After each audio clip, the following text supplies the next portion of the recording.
I'm located at the Yogo Inn in Lewistown, where farmers and ranchers from across the state of Montana got the chance to learn about the essentials of planning their estates. A complicated and somewhat rough process it might be, it is also one that can be avoided if planned and planned the right way.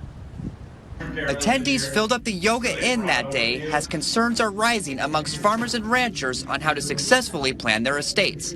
A much more normalized topic of conversation in recent years, the reason is twofold. I think COVID caused a lot of people really to consider things outside of their control happening. And then secondly, the demographic. People are just getting a little older as far as the ones that run the operations. And then you're bringing children that are much more aware of estate planning. And they're kind of wanting their parents and the operation to go through a process. While the process of estate planning can be easily intimidating, Keith Tokert said the worst thing a person can do is having no plan at all. So when we're talking to people, we say, let's take all the time you would like, but then let's get something in place because we can always improve it.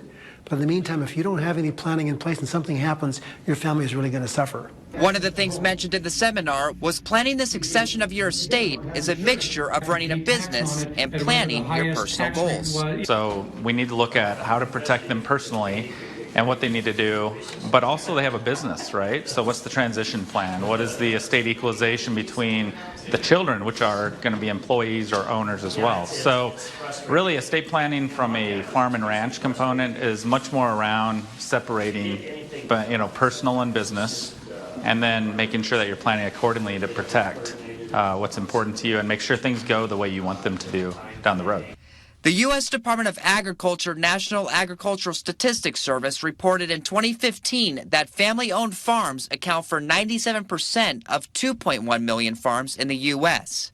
Yet only 30% of these farms survive into the second generation, with only 12% operating by the third. One of the primary reasons is a lack of planning. Tokert says the earlier the planning, the better. By the time people are married, they should be thinking about estate planning.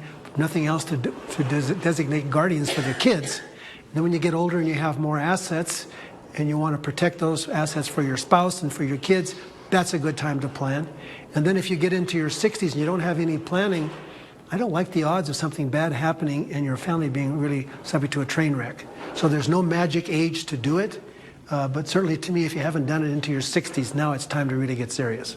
The seminar emphasized with the right mentorship and adequate time, this will drastically increase the farm's safe transfer to the next generation. Additionally, it can also reduce conflict within the farm and ranch. In Lewistown, Cade Mentor, MTN News.